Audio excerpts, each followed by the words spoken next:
भारती।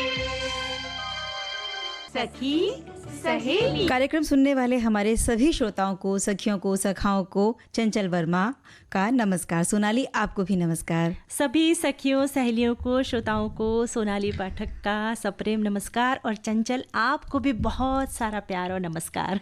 क्या बात है। और मुझे ना ऐसा महसूस हो रहा है जैसे स्टूडियो में एक निर्मल, कोमल, चंचल एहसास हो रहा है।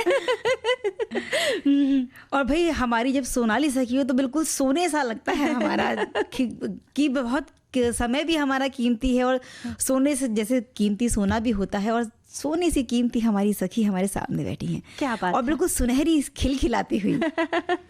और जैसे देखिए ना कि अब हम बाहर मिलते हैं, बरसों से मिलते हैं, पर स्टूडियो में आमने सामने बैठने का, बातें करने का एक अलग ही आनंद होता है ना। साथ मिलकर ये बातें आज हम हमारे सुनने वालों से भी करेंगे। तो क्या बातें करेंगे ये तो बताना जरूरी है। बताना बहुत जरूरी है। और मैं हमेशा कहती हूँ कि ये कार्यक्रम जो है ना, ये हम दोनों का प्रोग्राम नहीं है, बल्कि सारी हमारी सखियों का, सहेलियों का, श्रोताओं का ये कार्यक्रम है। यानी कि अगर मैं कहूँ मेरा प्रोग्राम है तो नहीं, आप कहें मैं, तो ये वाला नहीं, बात नहीं। इसमें मैं की बिल्कुल नहीं, क्योंकि जब मैं होता है तो उसमें आ जाता है अहंकार, है ना। तो ये जो हमारा प्रोग्राम है, तो इस विषय पर ही हम बातें करेंगे। मैं ही मैं हूँ, ये ना बहुत सारे लोगों का आदत होती ना कि बस मैं हूँ मैं हूँ मैं करते हैं ना, कि ये जैसे ये दुनिया उन्हीं के बदौलत चल रही है, ये सृष्टि जो है उन्हीं के बदौलत चल रही है, घर में भी उन्हीं की चलती है, मैं। तो ये बात है, मैं ही मैं हूँ। और ऐसे लोगों को लगता है कि मैं सर्वश्रेष्ठ हूँ, मेरे आगे कोई कुछ है ही नहीं। तो बिल्कुल हमारे जो सुनने वाले हैं उन्होंने बहुत सारे अपने संदेश भेजना शुरू कर दिया है इस विषय पर। और भी लिखकर भेजे कि आपको क्या लगता है, आपके भी इर्द गिर्द कुछ ऐसे लोग होंगे जो सिर्फ मैं हम करते हैं, और जिनके हम के कारण एक तो वो कभी कभी हंसी के पात्र भी बन जाते हैं, या फिर वो भारी भीड़ में अकेले भी महसूस करते हैं खुद को, है ना। तो विस्तार से बात होगी जी। कई बार हमारी नींद भी उड़ जाती है ना, कोई बहुत मैं करता रहे तो। जी हाँ, मैं आपका इशारा समझ गई, क्योंकि हल्की फुल्की बातें इस विषय में हम बात करेंगे। उफ ये खर्राटे, और हमारे श्रोताओं ने भर भर के कमेंट्स लिखे हैं इस विषय में। नींद उड़ाने वाले खर्राटे भी होते हैं। मेरा इशारा इसी तरफ था। जी। और आज मंगलवार को हम भारत के धरोहर स्थल की जानकारी देते हैं। उसमें आज हमने चुना है फतेहपुर सीकरी। बड़ी खूबसूरत जगह है, बहुत सुंदर जगह है, आगरा के नजदीक ही है। तो वहाँ भी हम लेके चलेंगे हमारे सारे सखियों को, श्रोताओं को। बिल्कुल। इसी धरोहर में आगरा की जो और जगह है, आगरा का किला है, ताजमहल है, उनके बारे में तो श्रोताओं ने जान लिया, और आगरा जब जा ही रहे हैं तो फतेहपुर सीकरी के बारे में भी जानेंगे। तुमने देखा है ना कि कुछ लोगों की बातों में होता है सिर्फ मैं या हम, इन्हीं चीज़ों का जिक्र बहुत ज़्यादा होता है, और इस प्रकार के जितने भी भाव हैं ये दिखाते हैं कि सामने वाले व्यक्ति में अहंकार कितना ज़्यादा है। जैसे कहते हैं ना कि हम जो है ना उसमें अहम छुपा होता है। और ये लोग ना कभी कभी अपनी वाणी के माध्यम से, कभी अपनी पद प्रतिष्ठा या रुपए पैसे को लेकर अपनी श्रेष्ठता सिद्ध करने का इतना ज़्यादा प्रयास करते हैं कि उनकी बातों में सिर्फ और सिर्फ मैं ही मैं नज़र आता है। और जैसे तुमने भी कहा ना कि हम में अहम दिखाई देता है और अहंकार भी दिखाई देता है, और ये एक दुर्गुण की निशानी है, और इसे हम मनोविकार भी कह सकते हैं एक तरीके से। और इन चीज़ों के प्रभाव ऐसे होते हैं ना कि बहुत नेगेटिविटी या नकारात्मकता इन चीज़ों में नज़र आने लगती है। सच कहा आपने। और जो अहंकारी लोग होते हैं ना, वो खुद को सर्वश्रेष्ठ समझते हैं, और उनके इर्द गिर्द जो लोग होते हैं ना, उन लोगों को वे हमेशा नीचा दिखाने की कोशिश में लगे रहते हैं, जिसके कारण वो किसी के ना ऐसा होता है कि इसके नुकसान भी बहुत है, किसी के वे करीब ही नहीं बन पाते। बिल्कुल, क्योंकि उन्हें लगता है कि भाई जब मैं ही हूँ तो वो किसी को करीब आने भी नहीं देते। और ऐसे लोगों को फिर लोग थोड़ी बार, एक आध बार उनके साथ बैठेंगे, बतियाएंगे, लेकिन जब लोग भांप जाते हैं कि ये अपने आगे हमारी कहीं गिनती ही नहीं करेंगे, तो उन लोगों के साथ में उठना बैठना, उनके संपर्क में आना कम पसंद करते हैं, उनसे एक दूरी बनाना वो पसंद करते हैं, यानी निग्लेक्ट करने लगते हैं उन्हें। और अहंकारी व्यक्ति अच्छे लोगों से वंचित रहकर आगे चल के एकाकी जीवन जीने को मजबूर हो जाते हैं ना। यानी कैसे होता है कि जब वे पद पर हैं, बहुत बड़ी पोस्ट पर हैं, तो उस वक्त तो लोग ठीक है हाँ उनके हाँ में हाँ मिलाते हैं, पर जब वो पद से दूर हो जाते हैं उस वक्त उन्हें बहुत ऐसा महसूस होता है कि अब मेरे पास कोई नहीं है, मेरे इर्द गिर्द कोई नहीं है। तो ये सम्मान या जो भी चीज़ें थी वो उस पद की थी, उनकी नहीं थी। जो हम कमाते हैं, अपनी जो कमाई है वो यही है कि लोग खुद से हमें कितना अपने आप सम्मान देते हैं। उस वक्त हमारे पास कोई आर्थिक स्थिति हमारी बहुत मजबूत हो ना हो, हमारे पास कोई पद हो ना हो, हमारे पास कोई रूप गुण सौंदर्य हो ना हो, वो सिर्फ हमारी जो एक कहते हैं ना कि अंदर की सुंदरता, भीतरी सुंदरता, हमारा व्यवहार, हमारा बर्ताव होता है, मिठास होती है हमारी, जो हमें लोगों से बांध कर रखती है, मन मोह लेती है ना। जी। और कभी कभी ऐसा होता है ना चंचल की इस आदत के कारण ये लोग ना हंसी का पात्र भी बन जाते हैं। हाँ। कि जैसे ही वो आए ना कि लोग धीरे धीरे बोलते हैं कि देखा अब मैं शुरू हो जाएगी। हाँ। और ये खुसर फुसर शुरू होती है, कानाफूसी शुरू हो जाती है। अहंकारी लोग जो है वो हमेशा असंतुष्ट से रहते हैं, क्योंकि बात तो यही है ना कि उनको लगता है जो मैंने किया वो ठीक है, सामने वाले ने ठीक नहीं किया, इसलिए वो सामने वाले के किसी भी काम से कभी संतुष्ट हो नहीं पाते, और इसी कारण से उनकी जो मानसिक अवस्था है तो वो भी बिगड़ी हुई सी रहती है, क्योंकि उन्हें ऐसा लगता है ना मेरी बात नहीं मानी, हाँ, मेरा सुना नहीं माना, मैंने ऐसा कहा और ये तो ऐसा कह रहे हैं। और इन चीजों को लेकर वो बड़ा सारा तनाव अपने ऊपर ले लेते हैं और मानसिक समस्याओं को खड़ी करते रहते हैं और हमेशा फिर इस चीज का सामना करते रहते हैं। और ऐसे लोग जो होते हैं ना वे दूसरों से मदद लेने में भी झिझकते हैं, क्योंकि ऐसा करने से उन्हें सामने वाले को शुक्रिया कहना पड़ेगा जो ये कहना नहीं चाहते। क्योंकि कभी ये जो अहंकारी लोग होते हैं ना, कभी किसी की तारीफ नहीं करते, कभी किसी को शुक्रिया नहीं कहते हैं, है ना। बिल्कुल खुलकर दिल खोल के बात भी नहीं करते हैं। लेकिन हम दिल खोलकर बात भी कर रहे हैं, गाने भी सुन रहे हैं। भाई मैं की ही बातें चल रही थी। हाँ। मैं, हम, अहम, और इस अवगुण का आत्म अवलोकन कर जल्दी से इस अवस्था से बाहर निकलने का हमें प्रयास जरूर करना चाहिए। और इस एहसास को कभी भी ना भुलाएं कि हमें किसने जन्म दिया, हमें किसने पाला पोसा। इस ब्रह्मांड में मैं एक छोटा सा जीव हूँ, यानी यहाँ आपको बहुत छोटा समझना है, मैं बड़ा हूँ ये नहीं समझना है। वैसे चंचल, अहंकार से मुक्त होना बहुत कठिन काम होता है, पर अगर हम दृढ़ संकल्प ले तो कोई काम मुश्किल नहीं है। और ये मुश्किलें आसान तब हो जाती हैं जब बिल्कुल बच्चों की तरह, छोटे मासूम से हम हो जाते हैं, उनकी तरह जीने की कोशिश करते हैं। मतलब कोई घृणा, अहंकार, ऊंच नीच, नफरत, ये भाव ही हमारे मन में नहीं आते, क्योंकि बाल मन जो होता है वो ऐसा ही होता है। और बच्चों की तरह जीने की हमें कोशिश ज़रूर करना चाहिए। मैं ही मैं हूँ, मैं ही मैं हूँ। और ऐसे बहुत सारे कमेंट्स हमारे श्रोताओं ने भी लिखकर भेजे हैं, तो बताओ सोनाली क्या लिखा है। हमारे एक साथी लिखते हैं, ये एक प्रसिद्ध कहावत है जिसका अर्थ है कि जब किसी को माया यानी धन, पद, प्रतिष्ठा की हवा लग जाती है तो उसे ना तो दवा की ज़रूरत होती है ना ही दुआ की। यह कहावत माया के प्रभाव को दर्शाती है और ये बताती है कि जब कोई व्यक्ति माया के प्रभाव में आता है तो अपने आप में इतना मग्न हो जाता है उसे किसी और चीज़ की ज़रूरत ही नहीं रहती। यह कहावत अक्सर तब उपयोग की जाती है जब कोई व्यक्ति अपने धन, पद या प्रतिष्ठा के कारण अहंकारी या आत्ममुग्ध हो जाता है। बिल्कुल सही बात लिखी है। और एक और बात हमारे श्रोता ने लिखी है, ये लिखती हैं कि मैं क्या कहूँ, मैं ही हूँ, लेकिन इसमें बहुत कुछ छिपा है। हमारी योग्यता, हमारी सहनशीलता, करुणा, दया, प्रेम, वो सारे मनोवांछित गुण जो हमें कमोबेश हैं ही, लेकिन इन सब के साथ जब अहंकार कहीं से प्रविष्ट हो जाता है तब हम स्वयंभू बन जाते हैं और ये अवस्था बहुत ऊंचाई की, लेकिन वो हमें पतन की ओर ले जाती है। बहुत सही बात लिखी है। बहुत सही बात लिखी है। हमारे एक साथी लिखते हैं, मैं ही मैं हूँ ऐसे लोगों से व्हाट्सएप पर पाला पड़ जाता है जो इतना ज्ञान देते हैं और साथ में उन्होंने जो बोल दिया भेज दिया समझो पत्थर की लकीर है। वो ये मानने को ही तैयार नहीं कि जो सामने वाला बोल रहा है वो भी सही हो सकता है। मैं तो बहुत जल्दी उनसे दूरी बनाती हूँ हाथ जोड़कर। सही बात है ना। ऐसे लोगों से दूरी बनाना हर कोई पसंद करता है।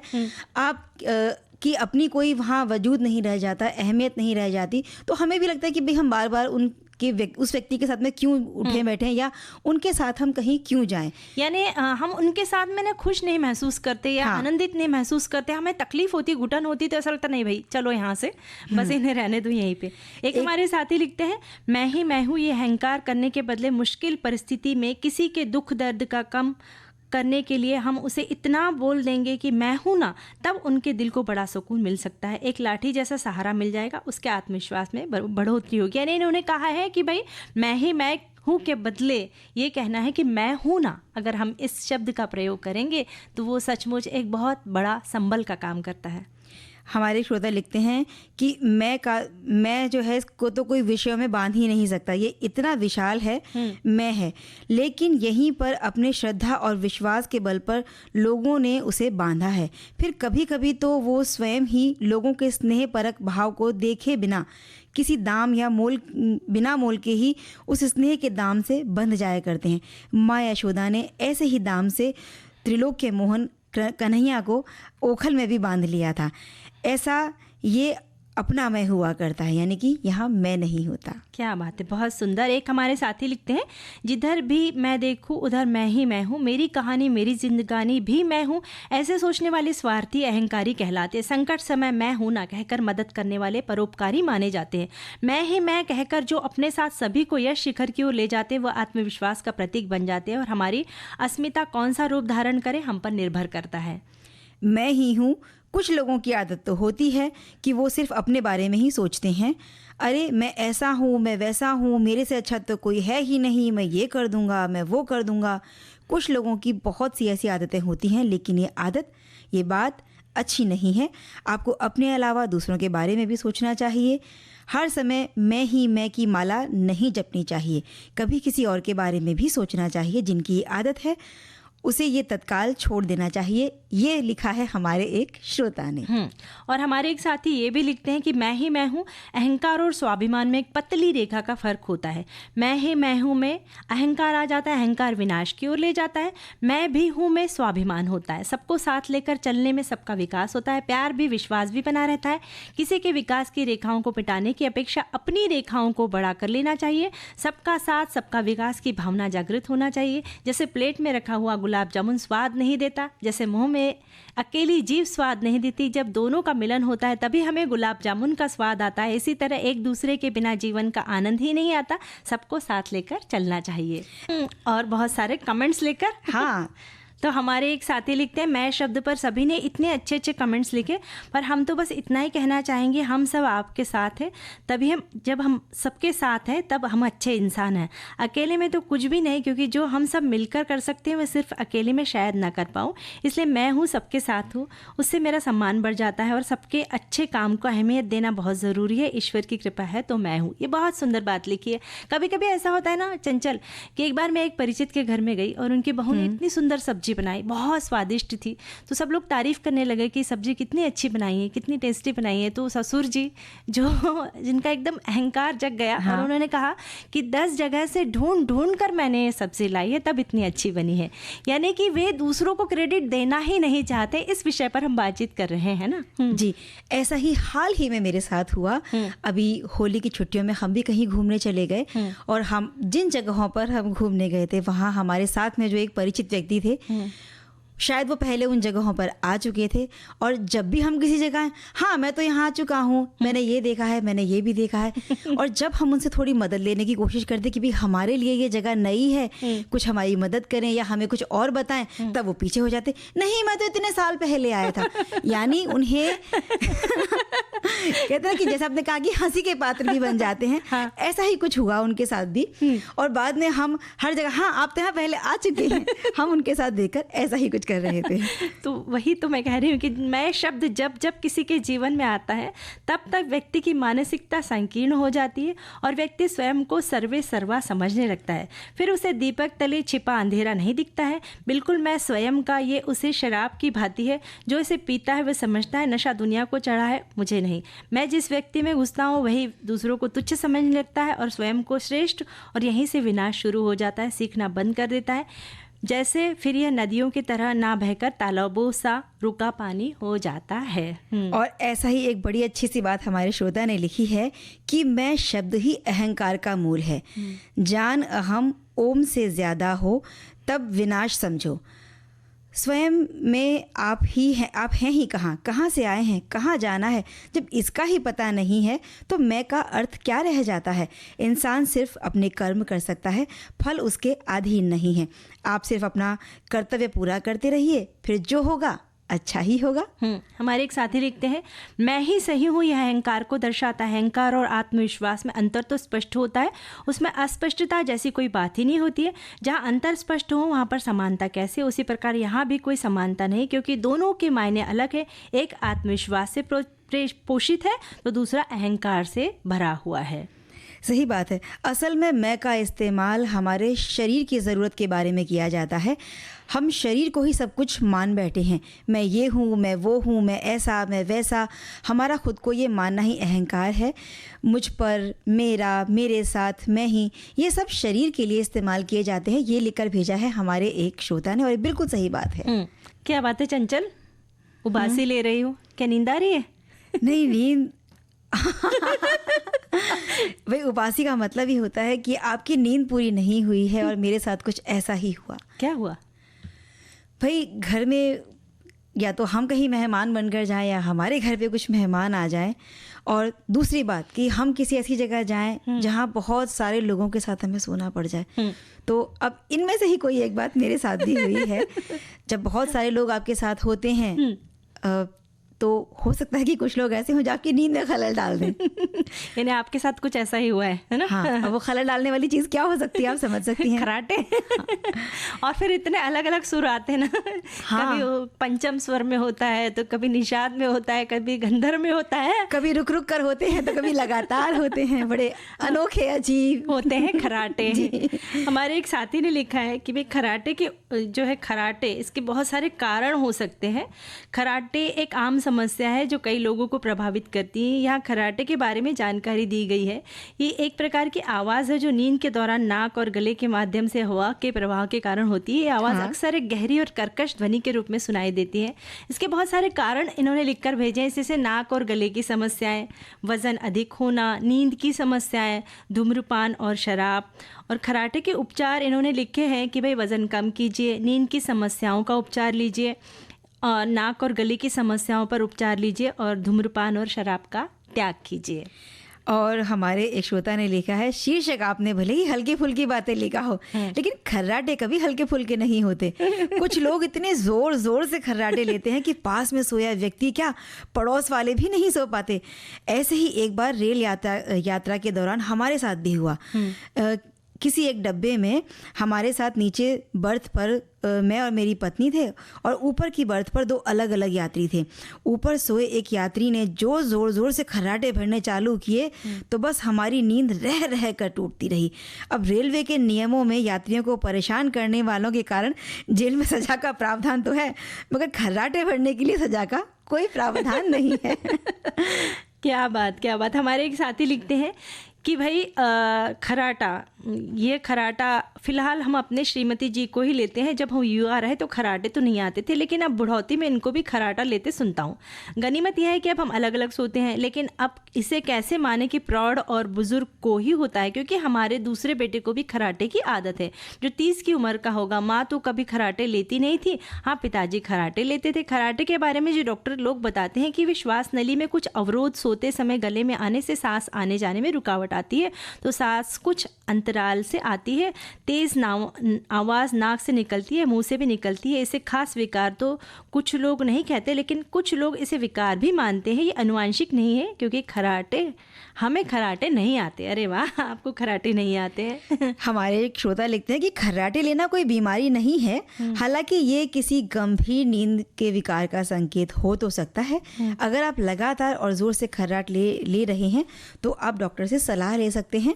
और सही बात है, ये बीमारी नहीं है, लेकिन फिर भी बहुत सारे लोग इसका उपचार कराने की कोशिश करते हैं। कई बार कुछ देसी नुस्खे आजमाते हैं, जैसे मैंने बहुत सारे लोगों को नाक में सोते समय घी डाल लो तो खर्राटे नहीं आएंगे, या कुछ लोग पिन लगा लेते हैं। हालांकि इन चीज़ों से खर्राटे बंद नहीं होते हैं। जब आप बहुत गहरी नींद में चले जाते हैं तो कई बार हमें ये एहसास ही नहीं होता कि कोई आवाज़ हमारे मुंह से निकल रही है। और कुछ श्रोताओं ने लिखा भी है ना कि वजन बढ़ने के बाद में या उम्र बढ़ने के बाद में समस्याएं शुरू हो सकती हैं। जब हम छोटे होते हैं, बच्चे होते हैं, युवा अवस्था में होते हैं, तब इससे से 2-4 कम होना पड़ता है, लेकिन उम्र बढ़ने के साथ में या वज़न बढ़ने के साथ में कोई और अन्य शारीरिक समस्या होने के साथ में ये चीज़ें जुड़ जाती हैं हमारे साथ। और मज़े की बात ये है चंचल कि ना जो खराटे भरते हैं ना, वो मानते ही नहीं कि मैं खराटे लेता हूँ। हाँ, बहुत सारे लोग तो उनको सबूत देने के लिए आजकल जब से मोबाइल में वीडियोस आने लगे तो उनके वीडियो बना के उन्हें सुनाया जाता है, तो उन्हें देखकर भरोसा ही नहीं होता कि ये हम हैं जो इतनी जोर से खराटे ले रहे हैं। वैसे एक साथी लिखते हैं, खराटे एक आदत है जो बहुत सारे लोगों में होती है, यदि इस पर कंट्रोल नहीं किया तो आगे चलकर बीमारी का रुख ले सकती है। खराटे बहादुर खुद आराम से सोते हैं, लेकिन अड़ोस पड़ोस के लोगों को कोसते हुए जागते रहते हैं। इनके अड़ोस पड़ोस वाले घर वालों को इसकी आदत होती है, लेकिन जब ट्रेन में सफ़र करते हैं तो ऐसे लोगों से बाकी पैसेंजर परेशान होते हैं। ये नुस्खा है कि ऐसे लोगों की नाक दबाने पिटाई कर देगा वो, अगर बहुत थका हुआ होगा, परेशान होगा, उसकी नाक दबाने जाएंगे तो जैसे हमारे श्रोता ने भी लिखा है ना कि भाई जेल में अगर बिना टिकट यात्रा किया तो उसके लिए सजा का प्रावधान है, लेकिन खराटे अगर आपका कोई सहयात्री ले रहा है तो उसके लिए कोई सजा का प्रावधान नहीं है। थोड़ा आप ही को समझ कर लेना पड़ेगा कि उनके साथ में आप सामंजस्य बिठा सकें जी। और ऐसा ही सामंजस्य में जैसे हमने कहा ना कि हमारे साथ भी होता है, हो सकता है हमें आदत हो हम किसी के घर मेहमान बनकर जाएं और हमें एक ही कमरा शेयर करना पड़े। कई बार हम दोस्तों के साथ जाते हैं और एक ही रूम ले लेते हैं, वहाँ हम बहुत सारे दोस्त जब एक साथ रुकते हैं, किसी को खराटे की आदत है और किसी की नींद बड़ी कच्ची होती है कि ज़रा सी आवाज़ से खुल जाती है, तो ऐसे लोगों को बड़ी समस्या का सामना करना पड़ जाता है। और शादी ब्याह के घरों में जब एक ही कमरे में बहुत सारे मेहमानों को सुला दिया जाता है तो उस वक्त तो जिन्हें खराटों से नींद नहीं आती उनकी तो हालत बहुत ख़राब रहती है ना। एक हमारे साथी लिखते हल्की फुल्की बातें, उफ ये खराटे भाई ये भी आते हैं कि हमें तो एकदम ही पता नहीं चलता। जी हाँ, आपके बगल में सोने की तैयारी कर रहे होते हैं और आप सो रहे होते हैं तो उस वक्त जागने वाले को भली भांति पता चलता है, क्योंकि कभी कभी तो इस खराटे की वजह से केवल वो अपने सोने की तैयारी में ही रह जाता है और निंद्रा रानी तो उड़ चुकी होती है।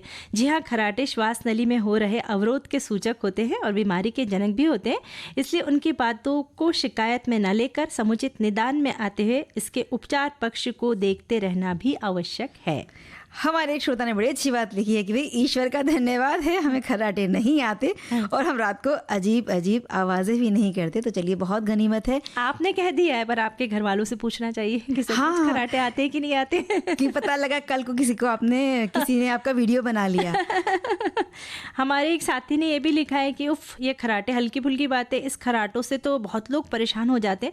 मैं स्वयं परेशान हूँ, मैं खुद को खाते नहीं लेती, खुद खराटे नहीं लेती, लेकिन मेरे पिताजी जब सोते हैं तो कभी कभार नींद में ऐसी खराटे लेते हैं कि हम सबकी नींद खुल जाती है और सब उनको बोलते हैं कि आप खराटे ले रहे हैं, तब भी वो नहीं मानते कि हाँ मेरे खराटे से हम सब की नींद पूरी हो।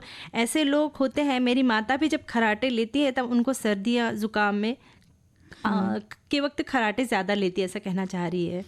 और बहुत सारे कमेंट्स हमारे पास आते जा रहे हैं। हमारे एक श्रोता ने लिखा है कि वाह क्या बात है, सब जाग रहे हैं, बढ़िया बढ़िया गाने सुन रहे हैं और यहाँ खर्राटे लिए जा रहे हैं। फ़िलहाल हम अपनी श्रीमती जी को ही लेते हैं। ये शायद हम पढ़ चुके हैं ना। जी जी, ये कमेंट्स हो चुका है। और एक हमारे साथी लिखते हैं कि मैं अभी छोटी सी खराटे भरी झपकी लेकर उठकर यह कमेंट लिख रहा हूँ, खराटे सुनकर बाजू वाले की नींद भले ही उड़ जाए, उससे हमें क्या मतलब। खराटे मतलब दूसरों के लिए दुख रूप, खुद के लिए अच्छी पूर्ण नींद आने की सुख रूप की निशानी है। क्या बात है, ये नहीं कह रहे कि भाई खराटे लेकर जो उठा है वो तो खुश रहता है कि चलो मैंने बहुत अच्छी नींद ले ली है, और उसके बगल वाले का क्या हाल है वो मालूम नहीं। तो नींद बहुत सारे लोगों की उड़ चुकी है क्योंकि चाय का समय हो गया है भाई उनकी। लेकिन चाय पीने से पहले हम चलते हैं कहीं घूमने के लिए। चलते हैं फतेहपुर सीकरी। और भारत दुनिया की प्राचीन सभ्यताओं में से एक है जहाँ बहुत सारी ऐसी ऐतिहासिक जगह हैं सोनाली, जिनकी कहानियाँ बड़ी अनोखी हैं और इनका अपना एक अद्भुत और महत्वपूर्ण इतिहास भी रहा है। जब इस इतिहास को हम जानते हैं तो हमारे मन में भी बिल्कुल रोमांच भर जाता है। और आज के इस ऐतिहासिक सफ़र में हम भारत के जिस शहर के बारे में अपने श्रोताओं से बातें करेंगे, उसके हर कोने में कोई न कोई एक अलग कहानी छिपी हुई है।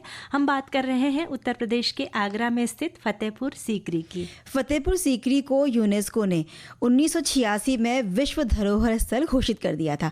फतेहपुर सीकरी एक ऐसी ऐतिहासिक जगह है जो आगरा से लगभग 40-42 किलोमीटर के आसपास की दूरी पर पश्चिम दिशा में बनी हुई है। इसे मुगल सम्राट अकबर ने 1571 में बसाया था और इसके बाद बादशाह अकबर ने इसे अपनी राजधानी भी बनाया। इतिहासकार बताते हैं कि 1571 से लेकर 1585 तक ये शहर जो है अकबर की राजधानी रहा। और यहाँ अकबर द्वारा बनवाए गए कई किले, दरगाह और अन्य स्थल मौजूद है जिसे देखने के लिए पर्यटक दूर दूर से आते हैं। फतेहपुर सीकरी में बनी सभी इमारतें मुख्य रूप से लाल बलुआ पत्थर की बनी हुई है। इनमें केवल कुछ हिस्सों में सफ़ेद संगमरमर का प्रयोग किया गया है और ये कृत्रिम झील के किनारे स्थित है। ये जगह भारत में मुगल वास्तुकला के बेहतरीन उदाहरणों में से एक मानी जाती है। बिल्कुल सोनाली, और ये ऐतिहासिक दृष्टि से फतेहपुर सीकरी जो नाम है इसका अरबी मूल से लिया गया है। इसका मतलब होता है जीत की नगरी। इसका इतिहास मुगल सम्राट अकबर की दूरदर्शिता की कहानी को भी बताता है। ये छोटा सा शहर पहले हुआ करता था फतेहाबाद, फिर 1572 में गुजरात विजय के बाद अकबर ने इसका नाम फतेहपुर सीकरी रख दिया, जिसका मतलब विजयनगरी था। और इस शहर को सूफी संत ख्वाजा सलीम चिश्ती के सम्मान में बनाया गया था। और फतेहपुर सीकरी 11 किलोमीटर लंबी किलेबंदी वाली दीवार से घिरा हुआ है, जिसके बीच बीच में कई प्रवेश द्वार हैं। महान शहर के अवशेष, शाही महल परिसर, महान सूफी संत शेख सलीम चिश्ती की सफ़ेद संगमरमर की दरगाह और भव्य मस्जिद वास्तुकला की सुंदरता का ये नायाब नमूना है, जिसे ताजमहल के बाद दूसरे स्थान पर माना जाता है। फतेहपुर सीकरी जो भी पर्यटक आते हैं वो इस जगह पर बनी जो मुख्य इमारतें हैं उन्हें देखने आते हैं। उस लिस्ट में सबसे पहला नाम आता है बुलंद दरवाज़ा का। ये जो दरवाज़ा है दुनिया का सबसे ऊंचा प्रवेश द्वार है और इसका निर्माण हुआ था 1602 में, जिसे बादशाह अकबर ने गुजरात विजय के उपलक्ष्य में करवाया था।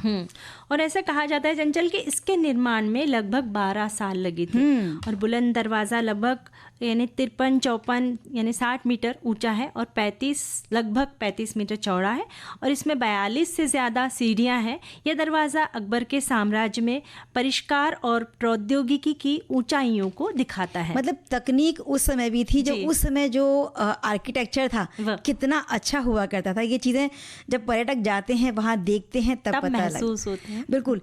शेख सलीम चिश्ती की दरगाह फतेहपुर सीकरी में ही है और इसका निर्माण 1851 में पूरा हो गया था।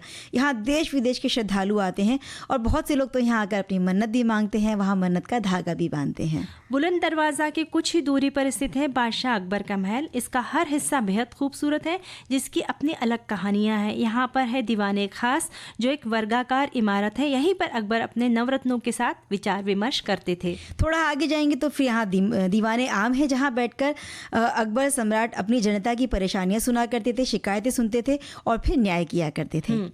और इस महल का बहुत खास हिस्सा है ख्वाब महल, जहां उस समय दौरान नृत्य और संगीत की महफिलें लगती थी। ऐसा कहा जाता है कि इसी मंच पर तानसेन और बैजू बावरा के बीच संगीत कार्यक्रम का मुकाबला हुआ करता था। इस महल का बहुत आकर्षक और खूबसूरत हिस्सा है पंचमहल। पंचमहल का मतलब होता है 5 स्तरीय महल। ये एक 5 मंजिला महल है जिसके कुल 176 इसमें खंबे हैं और इन्हीं के सहारे पर ये इमारत खड़ी है। यहाँ हर खंबे पर अलग अलग तरह की कलाकृतियाँ बनी हुई हैं। अकबर की महारानी जोधाबाई का महल भी यहीं पर है।